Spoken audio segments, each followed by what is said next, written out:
What's up, podcast friends? And thank you for listening to the College Admissions Process podcast. While analyzing the podcast data, I realized that many of the earlier episodes, some of which received the most overall downloads and are still extremely relevant today, are not being listened to as much as the newly released episodes.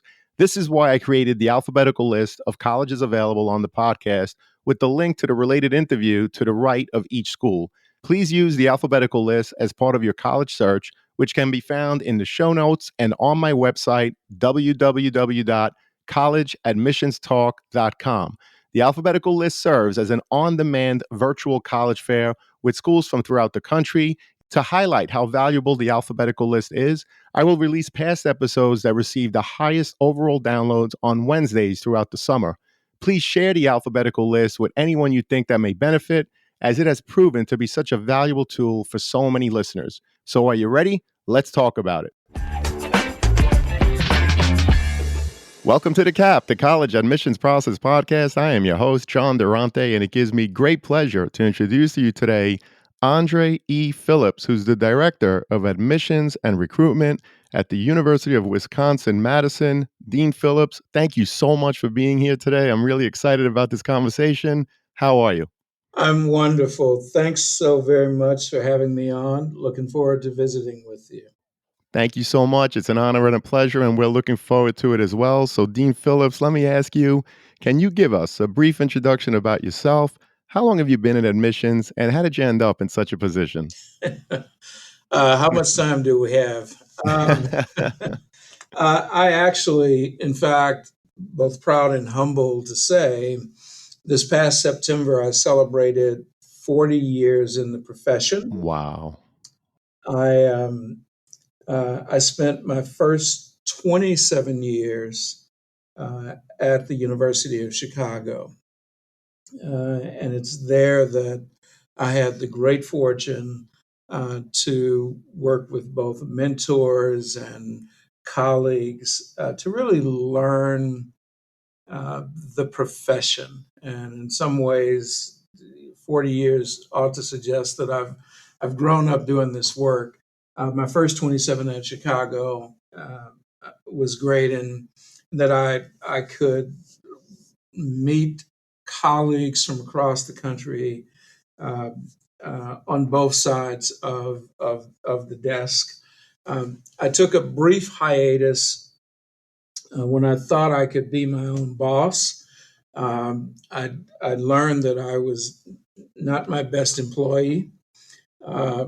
So I took the opportunity to join a colleague and friend who returned home to our home state as the newly minted director of admissions and recruitment here at University of Wisconsin-Madison. And when I took that job, I thought, okay, I'm going to help a friend, and this will be a nice bridge to think about the next thing. And as most of us do, well, I could do that for the next 3 to 5 years, and May 1 will mark 12 years here at the UW, as it's affectionately known. And it's been an extraordinary period for me. I've been in this leadership role as the director since August 2016. So we've been able to do a great deal here in ways much like my previous role. Well, thank you so much for the introduction and congratulations on 40 years, 27 at the University of Chicago. And now here you are at UW again as the Director of Admissions and Recruitment. They are obviously very lucky to have you, as are we. So, Dean Phillips, let me ask you, I know that UW has strong academic programs, just to name a few: education, business, the sciences, and engineering. But what is it? What is it about the University at Wisconsin-Madison that sets it apart and makes it so appealing for so many students to want to apply and ultimately attend? Uh, that's such a great question, and I say that uh, to really frame what I think is at its core, in that it's a place that had once challenges learners, particularly our young people in the schools and college, the undergraduate schools and colleges. But it's also a place that is extraordinarily careful in creating a learning environment for students to grow. And I think of this as someone who's not of the university, but sits in a position where we select, and we are both fortunate and humbled by the fact that there are students who want to be in this community. And I want to spend a quick second there because it's really at the heart of what happens. And ultimately, young people are in classes and they're preparing for examinations to showcase what they've learned. But along the way, the spirit, the enterprise of teaching and learning and growth beyond what happens in the classroom. If there was a secret sauce, and I say this carefully, it's this notion of community that extends beyond the classroom. So that's a lot of words, but uh, in trying to capture what makes the difference. I could then go on and talk about the beauty of the campus and the richness of our community here in Madison. We're fortunate that depending on where you stand on campus, you can look down and see the State House, and that matters. You're a mile away, that matters.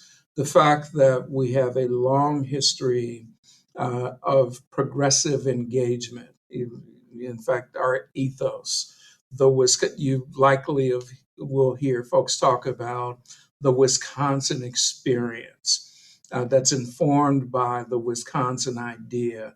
These things are intentional and they play out, as I suggested, both in the classroom and beyond. And when you mix those things together with a lively, life rich and layered life that young people can lead, it translates to an exciting environment that young people want to be a part of, and we're fortunate because of it. Well, we appreciate that. A place that challenges learners, where you are careful in creating a learning environment where all students grow. You talk about community. And I have to mention that I read a statistic 95% of your first year students return. 95% is your retention rate, which is an astonishing number, a testament to the great work that you do in admissions, but also the work that the university does to foster that spirit, that sense of community to keep students wanting to come back. So we congratulate you and your staff on that, Dean Phillips. So let's talk about the admissions process a little bit. Let's unpackage it. What is the admissions process like at Wisconsin, and what should students and parents keep in mind when they're applying? Sure, sure. Um, I think the first thing that I hope parents and students and those who support young people will think about is that it's holistic, and a number of places are holistic. And so there's nothing different or new about that notion. Uh, but it's in how we review, think about the snapshot that applicants present. And I really want to start there in thinking about the what I think are the moments or the submissions. The moment that students uh, sit and think about the writing prompts that we ask of students, that they really are reflecting. The students are really reflecting on what is it I'm going to say, and asking, why are they suggesting these are the questions? So reflective writing is really important. I would argue, if we were to rank order, uh, the part of the application that students control the most is the response to the two bits of writing. And I often say when I visit and share a session, Students and parents should be aware two kinds of writing. We are on the Common Application, as are many of our peers, and we give students a battery of choices. The extended essay is just that. We want to really look at how students approach a prompt where they effectively are telling a story. They're responding to a prompt, but they're telling a story. So writing carries a great deal of weight. That's one kind of writing, right? If you think about it in some ways, I think about it this way, that's thoughts in action. The other kind of writing, and this is a tip for students, is to think about the question, why are you interested? And in this case, why are you interested in UW-Madison? Why are you what is it about this university that you've learned, you've heard, you've read about, you've watched an older sibling, or maybe even a parent or relative who's an alum, and they have their stories and they have their reasons why. But what have you, little Andre, who wants to go to college, what resonates to you? And I say this respectfully, right? Hear this. Um, it's not your mom's experience. It's not your dad's experience. It's not grandpa's experience. It's going to be your experience. And you don't have to have figured it all out. In fact, college, by its very nature, no matter where you look, is not about having an endpoint. It's about how do you foundation build for your future. And so being able to, in a paragraph or two, capture what you're excited about resonates with me and my team as we read. Now, in the rank order of what's most important, clearly we want to know how students have navigated what's been available to them in their high school. And I will say right here, right now, that doesn't mean that we're looking to see that you've taken all of the incredible advanced courses. It would be great if we saw a student like that, but it's rare if ever.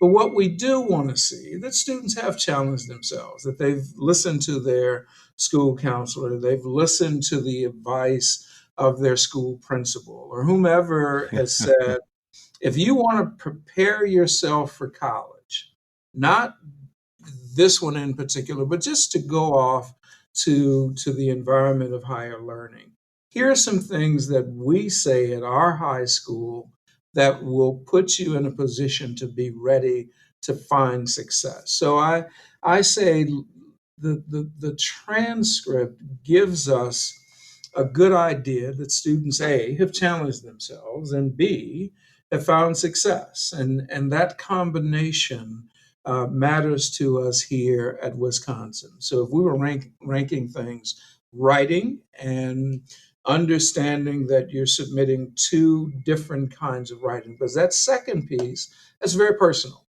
Little Andre, why do you want to go to college generally and specifically? Wisconsin is on your list, and so little Andre goes off to do his homework and he learns some things, and maybe little Andre might speak about, I can't wait for football Saturday because I want to be a part of that and I want to be in that stadium that houses almost 80. That's okay, but that's probably not your number one reason for wanting to go off to university. So talk about your number one reason, maybe even your number two reason. You want to be in a certain kind of environment. And oh yeah, on those days when I need to blow off steam, I want to go root for the Badgers. You can mention that, but you don't want to dwell on that. I would say the third and last element that carries weight in the process would be the recommendation from an educational source. I oftentimes speak of this as colleagues in the enterprise. I'm sure, as you well know, when your math instructor or your history instructor, they're committed to the subject matter. They pay attention to how students your students navigate the courses and how they over time progress. Those recommendations from teachers who can say, again, you know that little Andre, he's in this math class, and I got to tell you, he's not my best math student. He's not. However, here's what you need to know about little Andre that appeals to me daily. He shows up to class ready to learn. He's willing to take on the challenge. He has enough confidence that on those days when he doesn't get the answer right, and little Andre, most days he doesn't get this math stuff right. But here's what's endearing about little Andre. And that recommendation would go on to talk about uh, purpose, willingness to learn. Those kinds of things come through in a recommendation. Now, I'm going to stop talking about little Andre because I've given you one too many examples, but it's the person that we are thinking about as we build each enrolling class. And those elements, transcripts, writing, and writing this done on behalf of students are all intertwined as an important element of the review. I want to welcome back Sean Patel, who is the founder and CEO of Prep Expert. He's a Shark Tank entrepreneur making a deal with Mark Cuban back in 2016. And he's also a board certified dermatologist who received a perfect score on his SAT. Sean, welcome back. How you doing today? I'm doing great. Thanks for having me back, John. So, I just wanted to share with all your listeners real quick that we have an amazing partnership with the College Admissions Process podcast, and we have a really special offer for all of your listeners. So, for any listener who wants to enroll their student into one of our Prep Expert SAT courses, ACT courses, or one-on-one tutoring programs, you can get 30% off just for being a listener of the College Admissions Process podcast. All you need to do is put in the promo code College Talk, one word, just College Talk, and that'll give you 30% off all Prep Expert SAT courses, ACT courses, or one-on-one tutoring packages. Make sure you use the link in the show notes of the College Admissions Process podcast. Thank you, Sean. We really appreciate it. To our listeners, as an affiliate partner with Prep Expert, I want to be transparent with you that for every purchase made using our coupon code, which is College Talk, the College Admissions Process podcast will receive a small commission from Prep Expert. But rest assured that we only promote programs that we believe in and feel would benefit our listeners. For more information, please see the Prep Expert affiliate partnership link in the show notes. And now let's get back to the show. Well, thank you so much for explaining your holistic review. I really appreciate how you talked about the different parts and what you're really looking for while providing advice and explaining how, as you put it, you're looking to build that incoming class. We really appreciate it, Dean Phillips. And with schools receiving far more applications than ever before, how do you determine the number of students to accept, waitlist, and even deny when you have far more applications from deserving students than your seats available? Sure, sure. So we have this big blackboard, and we stick some pins in the board, and at a point we shake the board. And for those, I could go on with this very seriously. Easily the most difficult part of my work and that of my team is choosing some students and unfortunately saying no to others when those students that we are saying no to have very similar aspiration as those students that we will say yes to. Uh, Away from that, in a very pointed way, uh, in the community here, we have 8 schools and colleges. So we have everything from nursing to the largest of our 8 schools and colleges, the College of Letters and Science, where over 60% of all of the majors are found. So what we're really trying to do from a school college perspective first is to understand who the faculty believe can find success. And that's, again, beyond just some numeric rubric. Uh, it goes without saying that we want to know that students have prepared themselves well. We want to know to the best of our ability that students have some idea what it's going to mean to be in a collegiate environment. And with the exception of business and engineering, we're a community that says you don't have to have figured out who you're going to be, what you want to be, uh, before you even get to university. And while that's something of an overstatement, where it really comes into play is how do we make certain selections? There is the academic layer that is the priority, and the application gives us a good look uh, into student preparedness. The second layer, however, is understanding what we've learned about a candidate and how does that align with what our faculty in the various programs are saying to us. These things matter, and in selecting, we are then trying to find some alignment between aspiration and expectation, and that's an important component. Let me spend one quick final second on this because this is the, I think, in a way, the moment, particularly when we make our decisions and we hear from a family member. I can't believe that my son or my daughter or my, and these are the toughest for me, I have to say, I get a call from a grandparent, and I will be the first to admit I'm immediately at a disadvantage when I'm talking to grandma.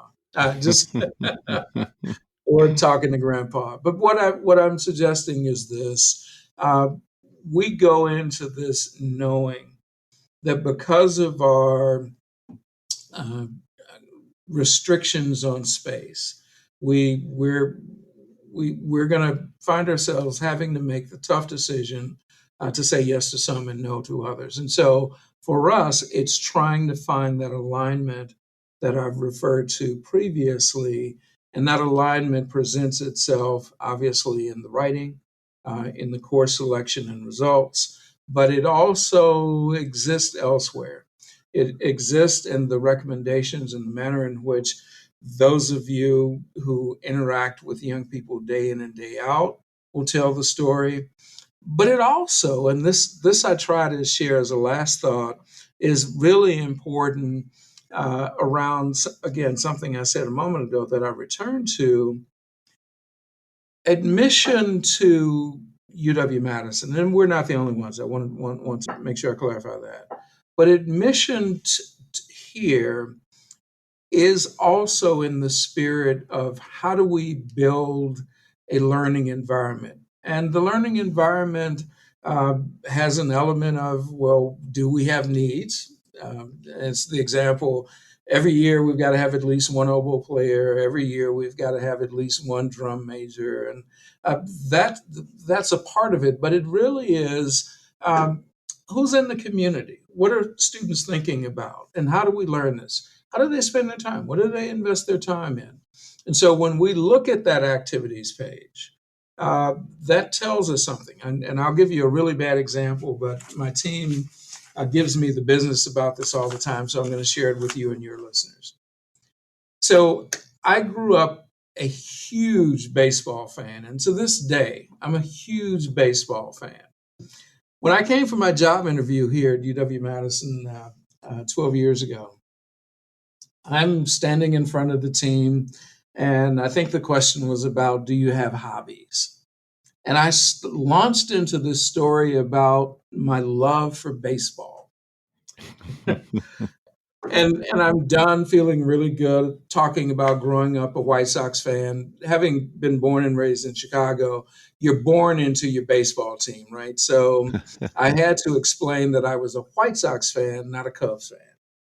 So I'm done with that, and I move on to the next question. And a member of the team at the time said, uh,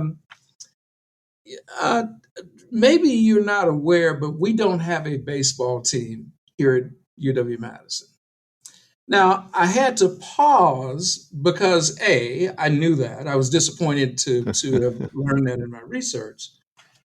But it occurred to me that the member of the team had missed the 5 minutes I spent talking about the love of baseball, not the love of UW-Madison's baseball team, which didn't exist.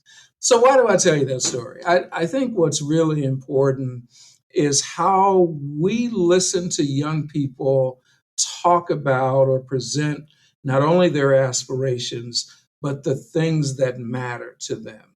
And so we are, as a team, we try to understand if a student talks about playing checkers or chess or whatever it is, that there's a reason, there's some investment. And I hope that our teammates in our review can begin to imagine, at least for a moment, what contributions that chess player might make to the broader learning community here. Well, we appreciate the insight. I particularly enjoyed how you talked about the institutional needs. You always need an oboe player, you need at least one drum major.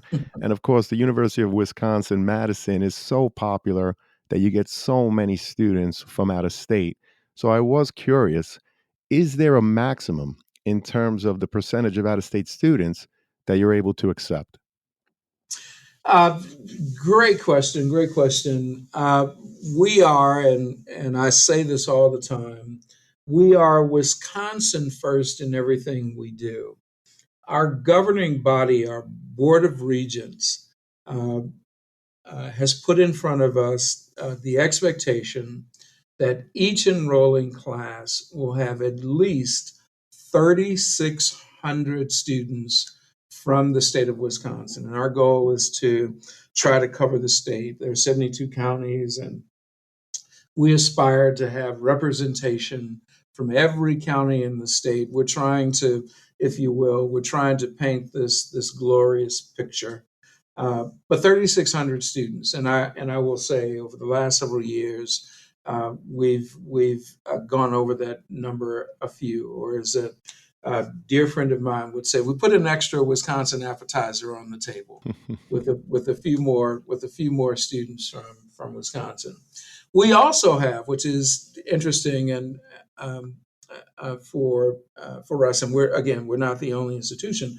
We have a reciprocity agreement with the state of Minnesota.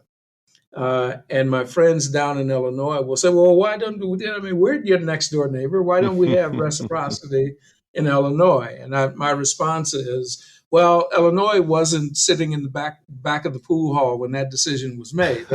That's which is really not true. But the fact is, it's a wonderful relationship with the state of Minnesota, and our enrollment there fluctuates a bit. But here's what's important about the combination of our commitment to our state and our reciprocity agreement. That will, in effect, give us a little bit more than 50% of our enrolling class from our commitment to our state and our reciprocity partners in Minnesota. So, and it fluctuates a percentage or two each year depending on how uh, uh, uh, the enrollment of admitted students will settle for us. Our overall goal is to enroll approximately 8,100 students, and we will have our eye on, first and foremost, are we meeting the commitment to Wisconsin?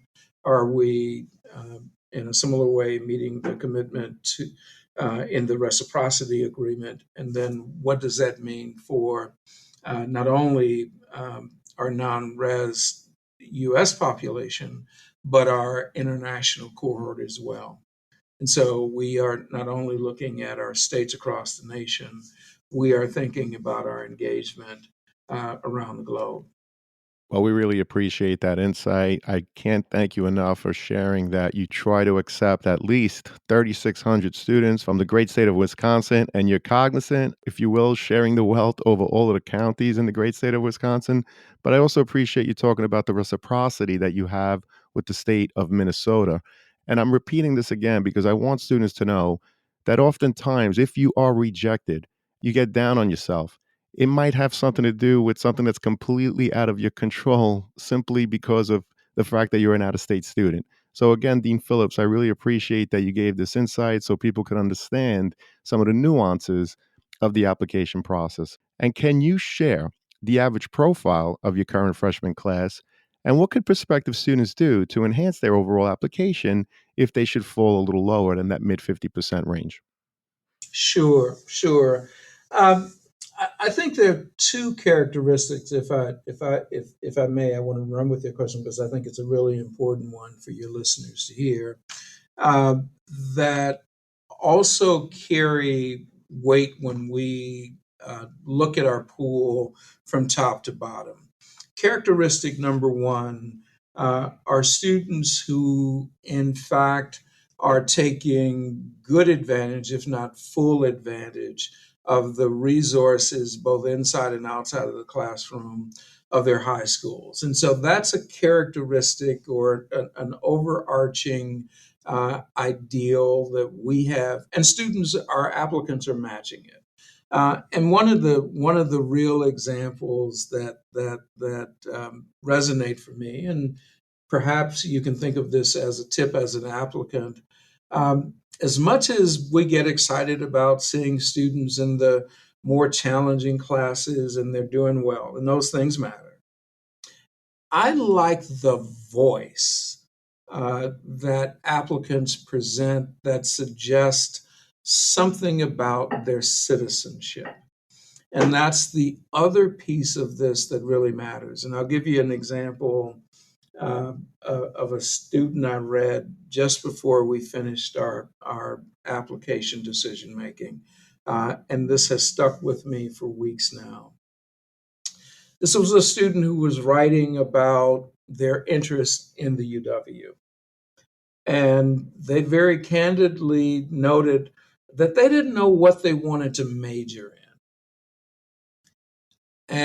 And I think that sometimes students have a fear that if they haven't figured out what they want to major in, or they don't know what they want to be when they graduate or when they grow up, that they fear. But this student had a certain way of talking about their desire to be well educated.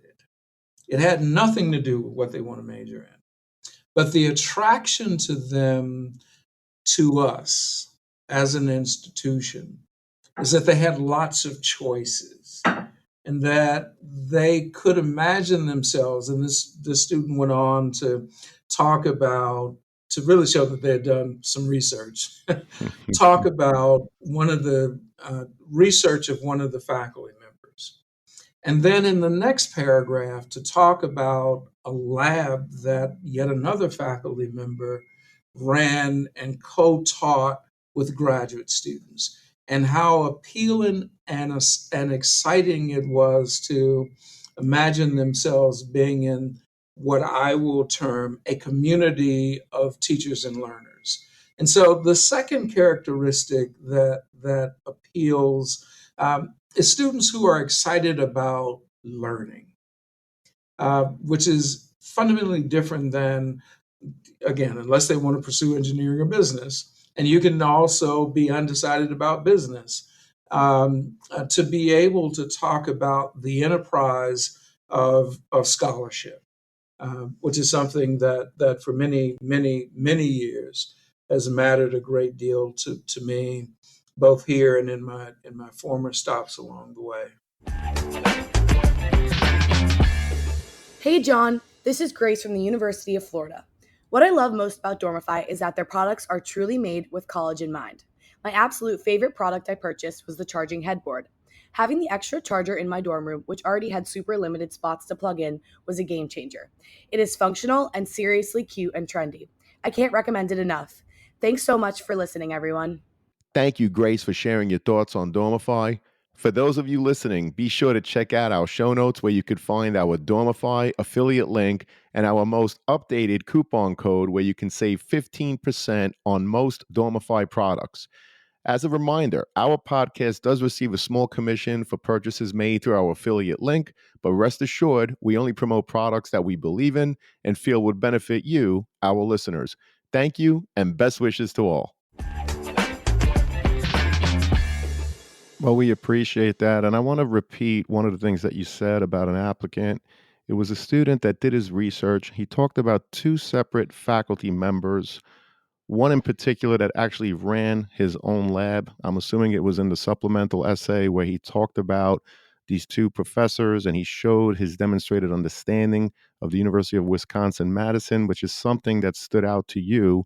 So I think that's a great piece of advice for students to hear and their parents, that when you're researching a college or a university, it's very important in your supplemental perhaps to demonstrate your understanding of that specific school.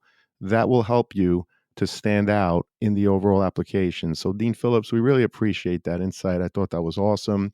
And I was curious, are there any common mistakes that students make when applying to the University of Wisconsin-Madison, and how can they avoid them?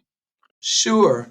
Um, as you probably have discovered, writing is thematic for me. And if we had more time, obviously, we could talk about that. But here's what's a common mistake.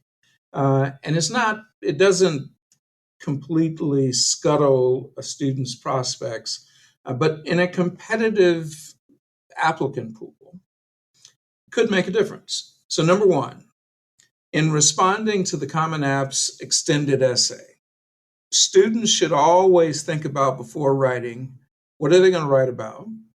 How will they introduce it? What's in the body of information? And the most important, I think, is how do you then draw it to a conclusion? In other words, imagine your reader being really excited that you're going to write about the history of White Sox baseball. White Sox baseball has a beginning. It has a checkered early history. It has an exciting moment. But for the most part, as an organization, the club hasn't had the best record. Now, how do you talk about that? Because you could excite a reader, obviously, by how you might start. You can tell some interesting stories about the Black Sox and the scandals and ownership and all of those things. You might even write about a broadcaster who lived to have extraordinary fame near the end of an interesting career, but it wasn't with the White Sox. It could have been, because this announcer started out on one side of town and ended up becoming famous on the other side of town. I digress, but my point is this. None of that will land if you don't draw it to a conclusion. And so when students are approaching their essay, they really should be thinking about a beginning, a body of information, and a conclusion that really answers what difference does it make. And so I think that is tip number one. Here's the second.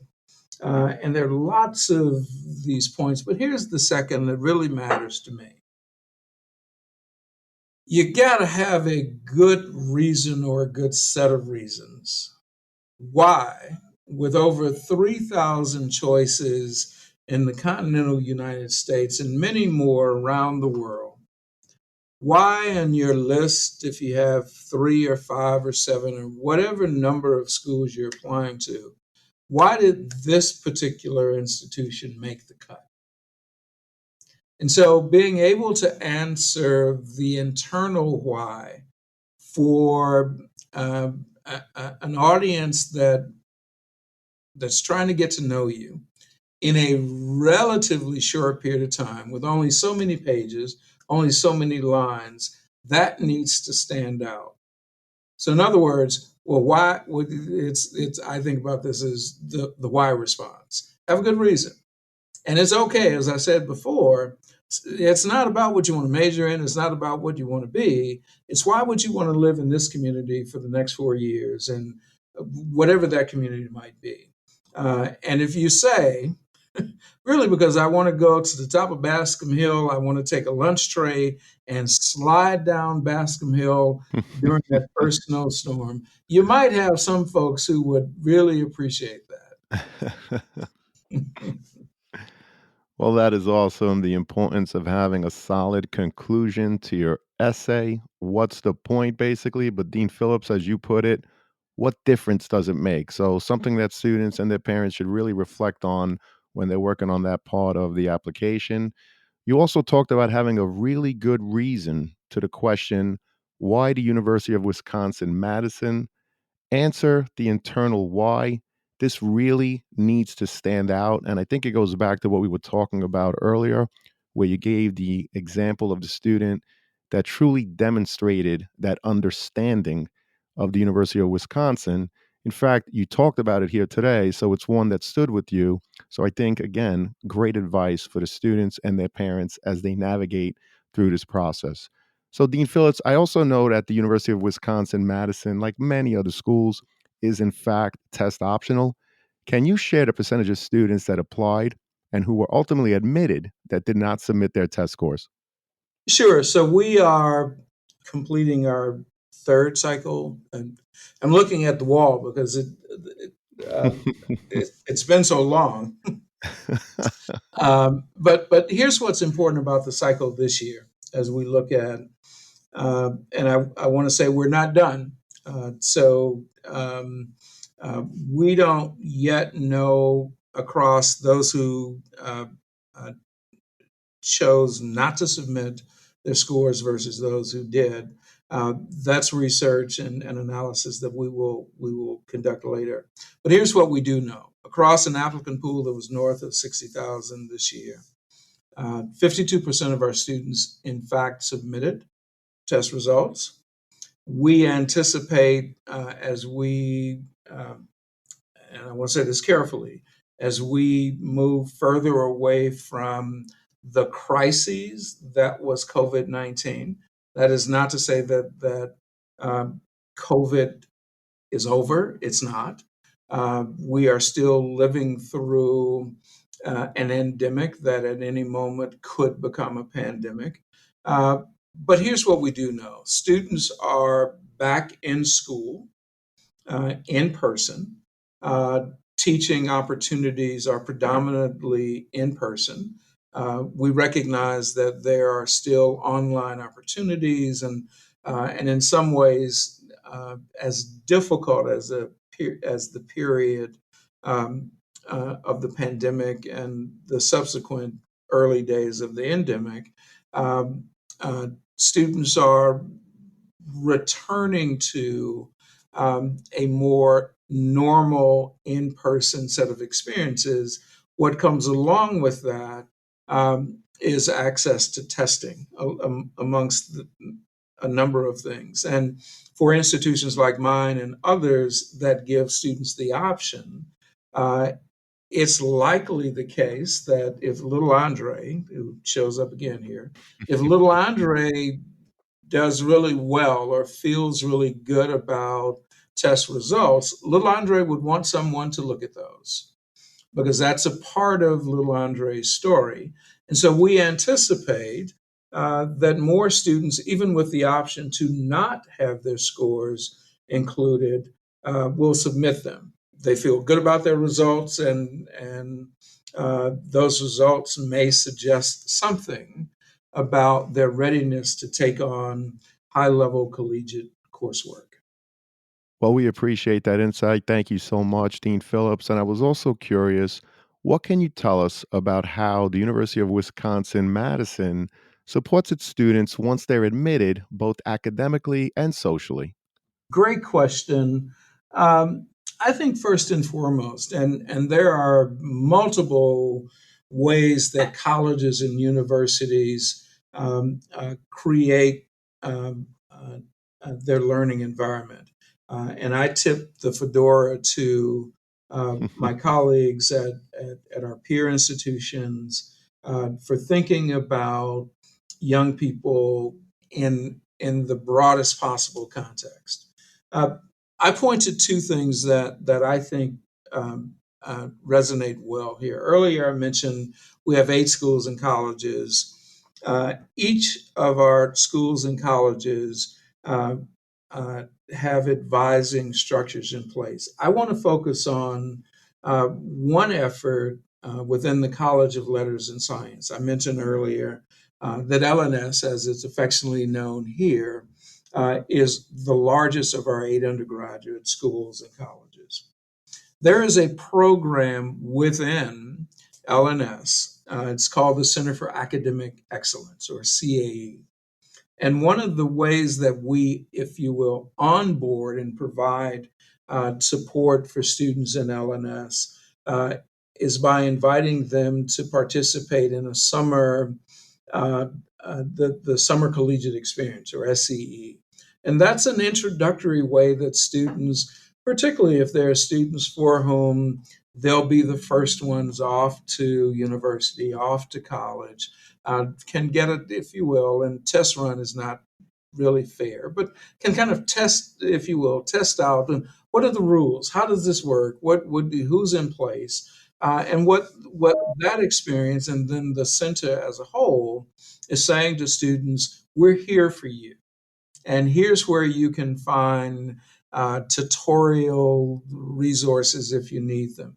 Here's where you can come if you need a quiet place to study. But mostly, and I pick on LNS and CAE, but these corners exist across campus. How do you create your own community? And it could be that you just need a community of folks who are from a small town like you're from, or you need a community from a big city. Uh, Again, one last plug for Chicago. You're from a big city. You could be from New York, or you could be from LA, or pick your big city. And but within this environment, how do you create your university community? So community within the university. Uh, and there are opportunities like that throughout the schools and colleges. They're not monolithic, they don't all function the same way, but they have at its core students first. And so, how do we support our students? How do we cultivate our students? How do we help them navigate um, a place that's big and it's dynamic and its differences, and so that students don't get lost? We recognize that young people bring a great deal when they head off to university. That's certainly the case for us here, but we don't want them to be overwhelmed, because as much as we know they bring talent and skills and dreams and aspirations, this is a big place. And if you don't know the rules, and even if you have some touch points, the rules might be different here.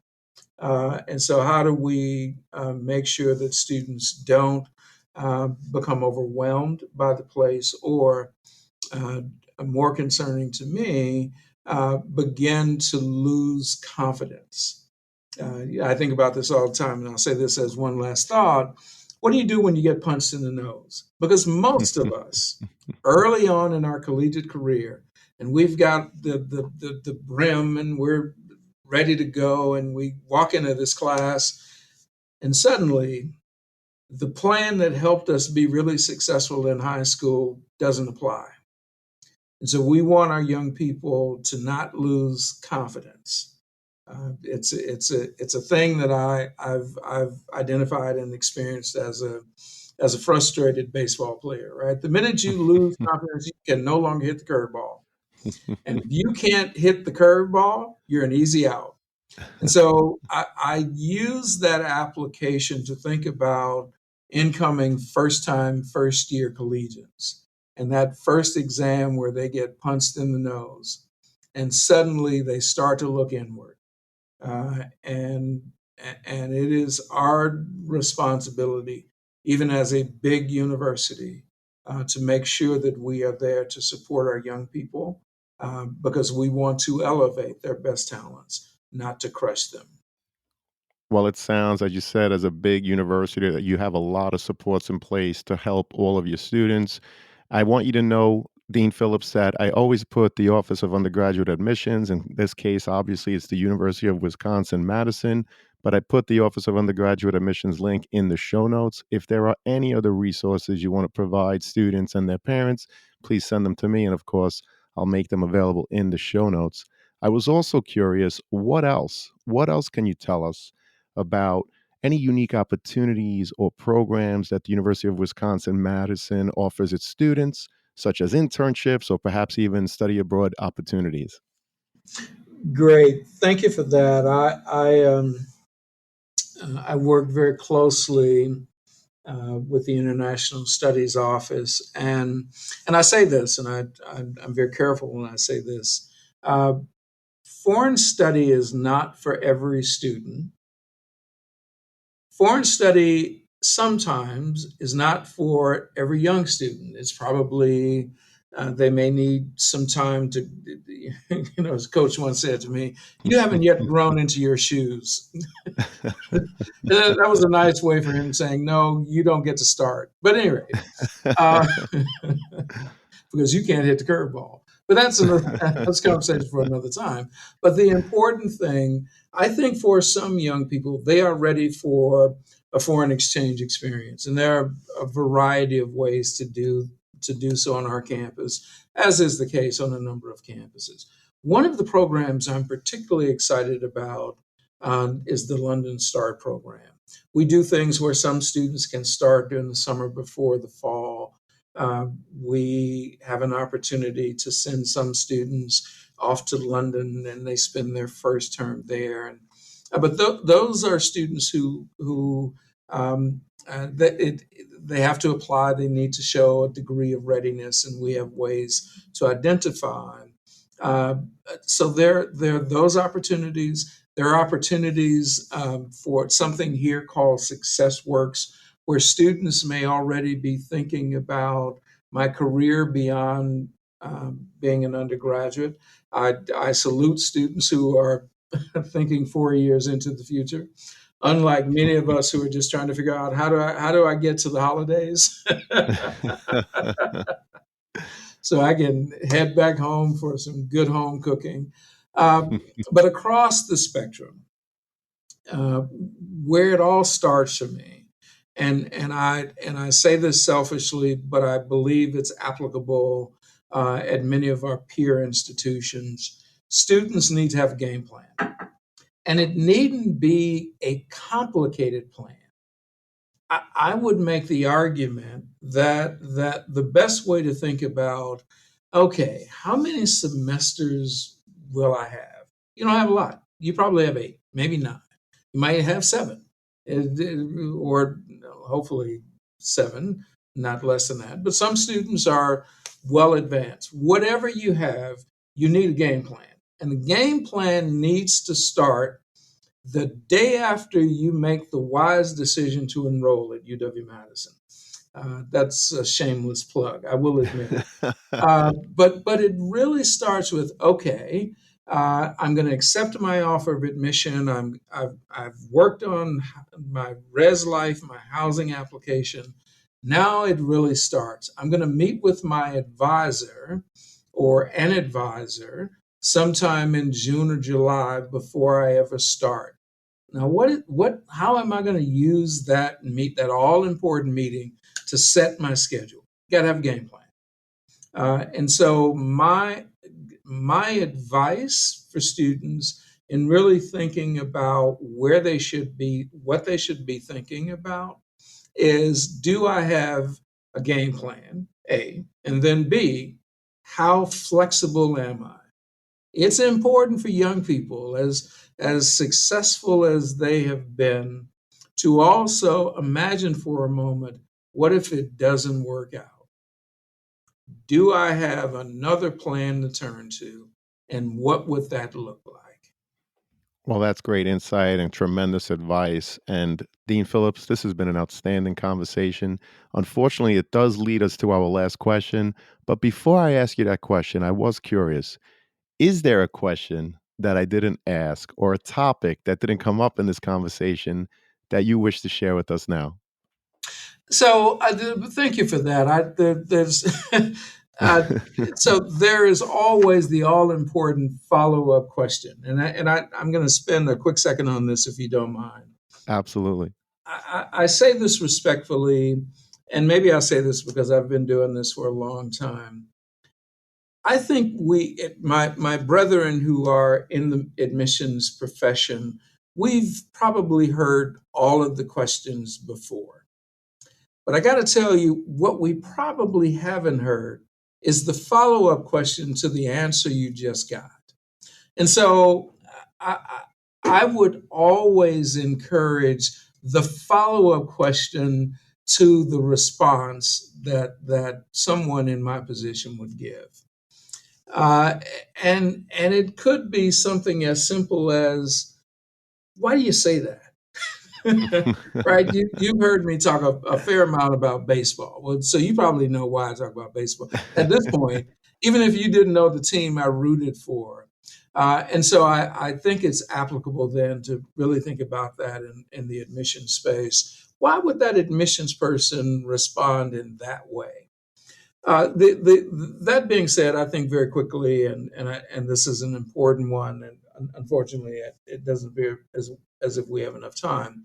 But I think it's really important for families to talk about the fiscal side of this ledger, and this is making having no sense of whether or not families can write the check without blinking or some institutional or governmental support might need to be involved. But understand that this is a purchase decision.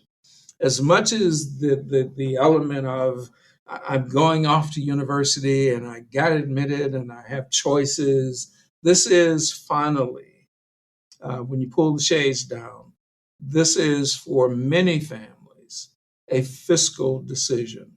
And the sooner families are talking about or understanding the context of the cost of college, the cost of university, I think the better families are at the point that decisions are made. So the last point, and think about this, most students these days are, or some number of students are applying under some sort of early plan.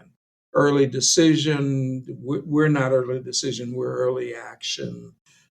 So we give students still have choice, whatever the case may be.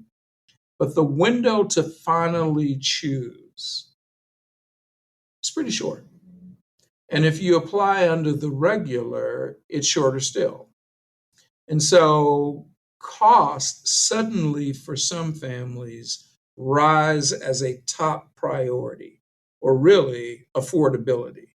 Can we afford to send Lelandre off to his dream school? He was fortunate enough to get admitted. He's happier than we've ever seen him, and we don't want to disappoint Lelandre. But my goodness, did you see the price tag? And so I think that's a question, again, maybe not for this conversation, but that's an arena that families should think about sooner rather than later. Well, I appreciate that. And one of the points of a podcast like this is that for students and families that listen to the conversation, hopefully it prompts them to have, as you put it, those follow up questions, higher order thinking questions for when they see you or a colleague, whether it's on campus or at a college fair. So we really appreciate that. And this has been terrific. Dean Phillips, the last question is, what are your top three pieces of advice you would provide a student and their families getting ready for the college admissions process?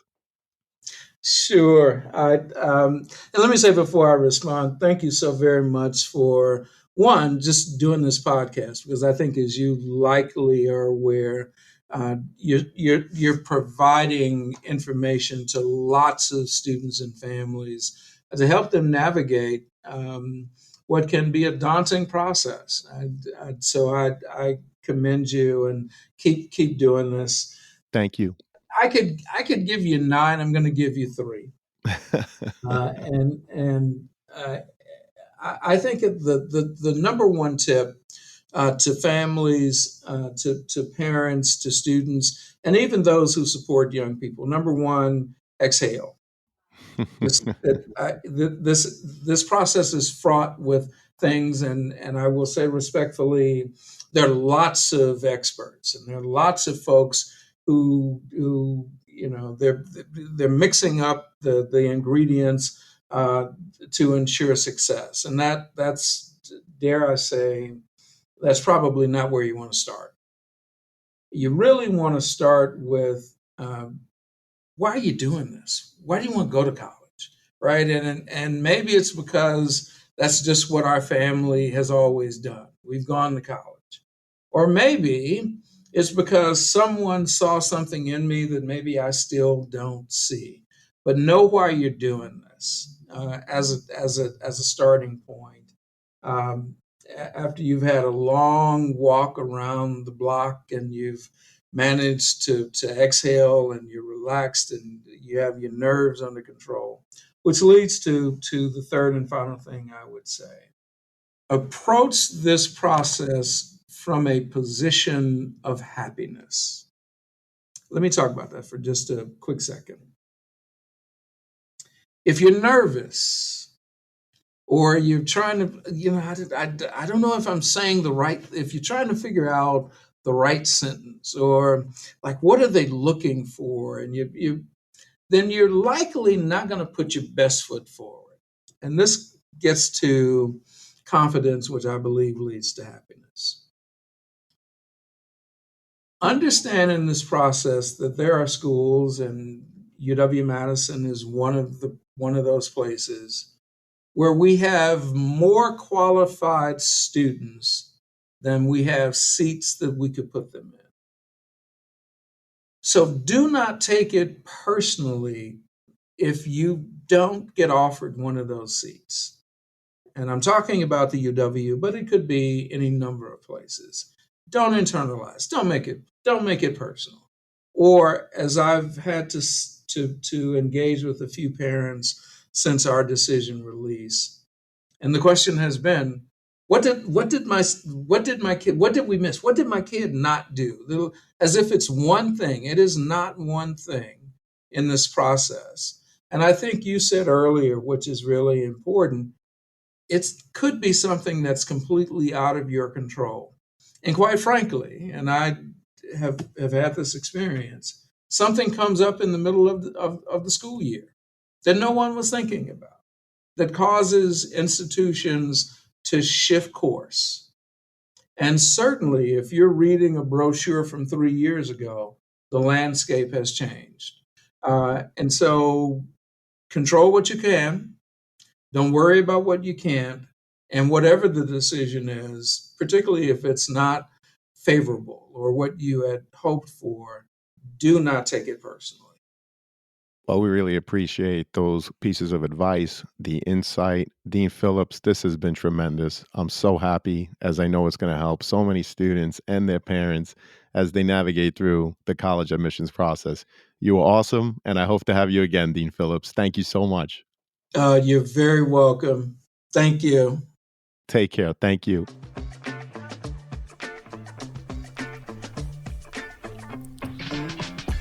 Thank you for joining us on this episode of The CAP, the College Admissions Process Podcast. We hope you enjoyed the show. If you did, please don't forget to tell a friend and follow us on Facebook, Instagram, Twitter, and wherever you listen to your podcasts. I am your host, John Durante, and I look forward to seeing you on the next episode of The CAP. Hi, John. This is Cami from the University of Michigan. My favorite thing about Dormify is how supportive they are with all things college. Dormify is truly like a big sister guiding you throughout the entire college journey. From relatable content on social media to tips on how to maximize your space, Dormify has the answer for everything. I highly recommend incoming freshmen college students to check out Dormify on social media for all things college. Thank you for listening. Thank you, Cami, for sharing your thoughts on Dormify. For those of you listening, be sure to check out our show notes where you could find our Dormify affiliate link and our most updated coupon code where you can save 15% on most Dormify products. As a reminder, our podcast does receive a small commission for purchases made through our affiliate link, but rest assured, we only promote products that we believe in and feel would benefit you, our listeners. Thank you, and best wishes to all.